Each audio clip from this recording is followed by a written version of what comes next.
Right now, somewhere in America, there's a number sitting in a savings account doing absolutely nothing. Not losing money exactly, just quietly losing value, a little more every month, while inflation eats away at what it can actually buy. Millions of people are sitting on exactly this. Not broke, not careless, just frozen. Because somewhere along the way, investing started to feel like something other people do. People with finance degrees, people with money to lose, people who already know the secret handshake. This is the story of someone who decided to stop waiting. We'll call him John, and his starting point was $5,000 and a head full of doubt. Is this enough to start? What if I buy the wrong thing? What if I invest today and the market crashes tomorrow? What if everyone else already knows something I don't? If any part of that sounds familiar, stay with this. By the end, you'll understand exactly what John bought, why he bought it, how he actually placed the order, and what patient long-term investing can realistically do with money that's allowed to sit and grow for decades. No jargon left unexplained, no steps skipped. Before any of that, though, John had to get past the first wall almost every beginner hits, the wall built by the industry itself. Financial complexity isn't an accident. Confusing language sells advice. Vague explanations keep people paying for help they could have given themselves for free. So when John felt lost the first time he read the word ETF, that wasn't a gap in his intelligence. That was the system functioning exactly as designed. Let's take it apart. Think of an ETF as a basket sitting on a shelf. Instead of reaching for one item and hoping it's good, you buy the entire basket in a single motion. An exchange-traded fund works the same way with companies. Instead of buying stock in one business and betting everything on its future, you buy a small slice of hundreds, sometimes thousands of businesses at once through a single purchase. If one company inside that basket has a terrible year, it barely registers because everything else in the basket is still standing. Compare that to buying a single stock. Picture someone putting their entire $5,000 into one company because a friend mentioned it was about to blow up. 6 months later, the company misses earnings, the stock drops 40%, and that person checks their account every single morning watching the number shrink, unable to look away, unable to decide whether to sell or hold. That's concentrated risk in its rawest form. When you own one company, you feel every twitch of its fortune, for better or worse. A mutual fund solves part of that problem. It's also a basket, but a professional manager decides what goes in and what comes out, actively trying to beat the market. That sounds reassuring until you look at the cost. Actively managed mutual funds commonly charge somewhere between 0.5% and 1.5% of your money every single year, taken whether the fund makes money or loses it. That fee might sound small on paper.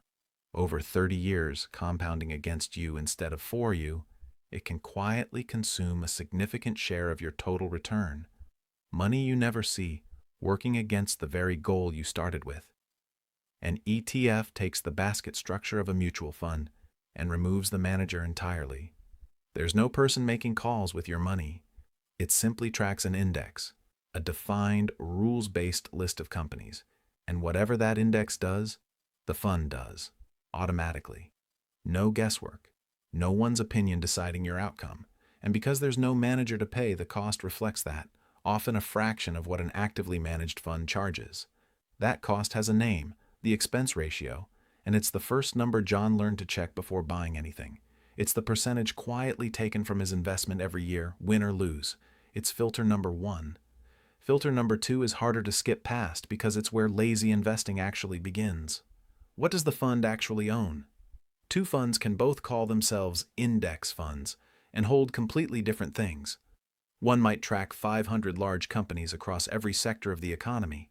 Another might track thousands of companies, weighted entirely differently, concentrated in one industry.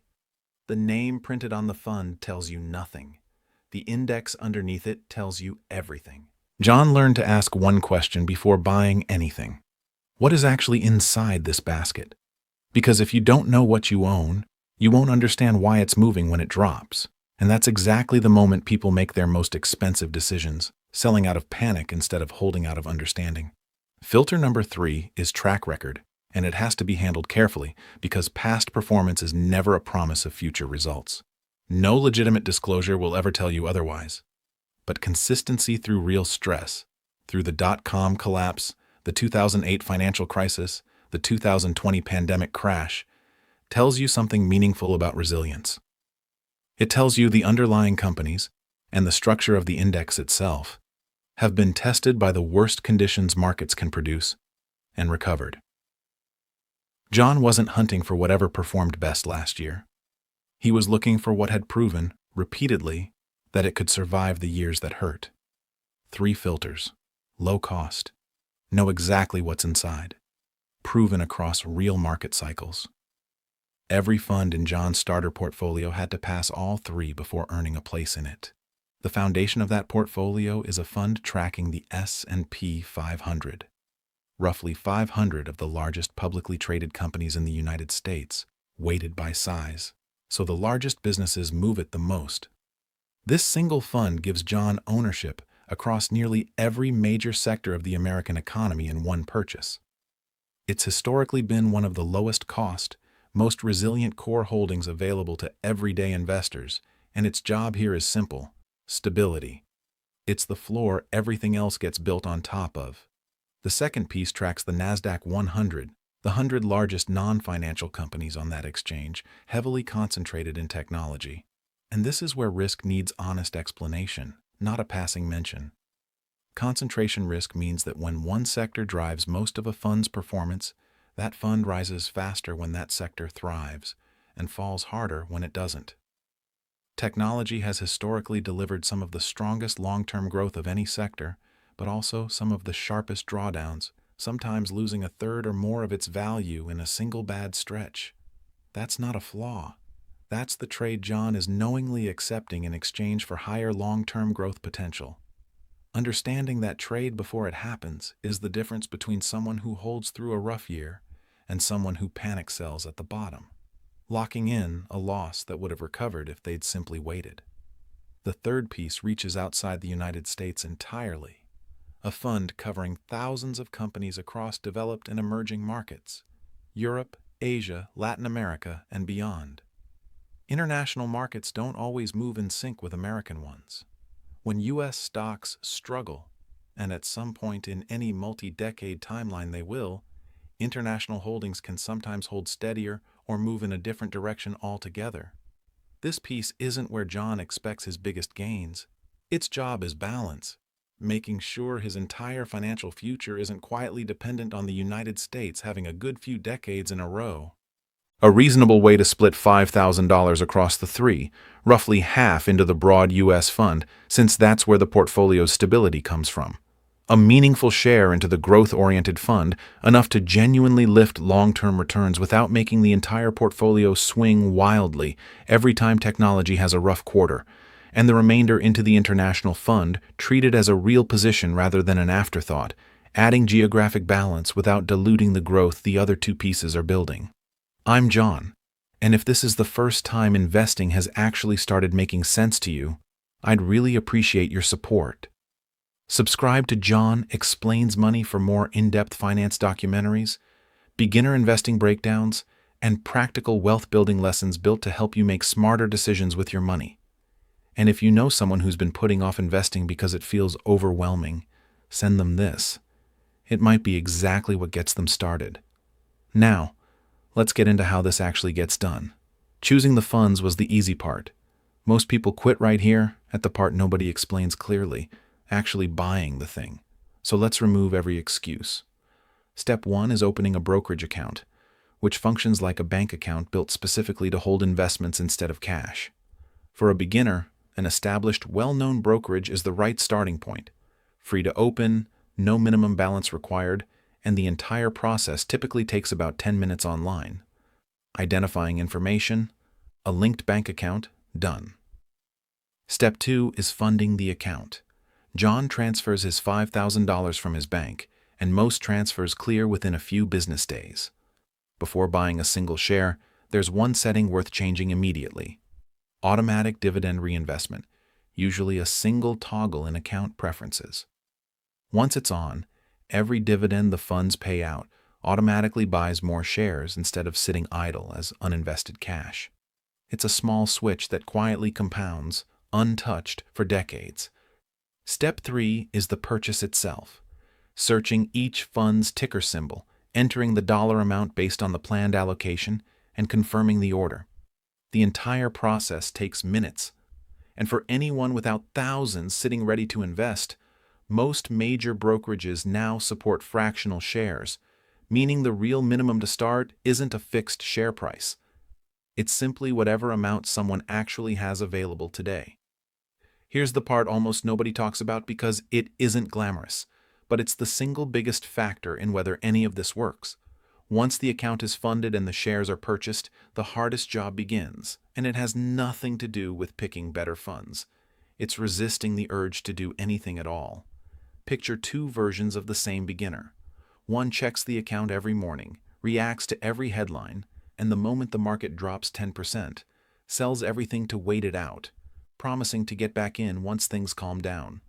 The other sets the account up once, turns on automatic reinvestment, and simply doesn't look for months at a time. Historically, the second version has tended to come out dramatically ahead, not because they were smarter, but because they let time do the work instead of fighting it. Markets recovering from downturns has been the historical pattern, though it's never guaranteed for any single period, and the investors who lock in permanent losses are almost always the ones who sold during the drop rather than the ones who simply held through it. So the actual plan, after buying, is almost embarrassingly simple. Hold through the declines, because they will happen, sometimes losing 15 or 20% of the portfolio's value in a matter of months. Let dividends keep reinvesting automatically in the background, compounding quietly without requiring a single decision. And check in roughly once a year, not once a day, simply to see whether the original allocation has drifted significantly, and rebalance only if it has. Before showing any numbers, one thing needs to be said clearly. Everything that follows is a hypothetical illustration based on assumed average annual returns, not a guarantee, prediction, or promise of actual performance. Markets are unpredictable. Real results will differ. With that understood, here's what disciplined, long-term investing can hypothetically produce. A one-time $5,000 investment, left completely untouched and allowed to compound at a blended average annual return somewhere in the low to mid-teens percentage range, grows almost unremarkably at first, the kind of early progress that makes beginners wonder if it's even working. But compounding isn't a straight line. It accelerates the longer it's left alone. By the end of a decade, the account could be roughly 4 times the original investment. By 2 decades, the growth becomes dramatically more pronounced. By 3 decades, that same one-time $5,000 decision could hypothetically be worth well into 6 figures, with the majority of that growth arriving in the final stretch, as decades of compounding finally build on themselves. A more aggressive version of the same approach, leaning further into growth and technology concentration, could hypothetically push that long-term outcome considerably higher, at the cost of sharper, harder-to-stomach drops along the way. Neither path is objectively correct. The right one is whichever version John can actually live through without selling at the worst possible moment. In the end, the greatest risk John ever faced wasn't picking the wrong fund. It was the years he might have spent waiting for a moment that was never going to feel perfect, waiting for the market to calm down, waiting to learn more, waiting until he had more money, waiting until he felt ready. That feeling never fully arrives. It isn't supposed to. Investing was never about predicting what happens tomorrow. No one can do that reliably, and anyone promising otherwise is selling something. It was about giving today's money enough time to become something else entirely, handing a single decision, made on an ordinary night with $5,000 and a head full of doubt, 3 full decades to grow into whatever it was always capable of becoming. The only thing standing between where John started and where he ended up wasn't intelligence, or luck, or perfect timing. It was simply the decision to begin before he felt fully ready, and the discipline to leave it alone once he had.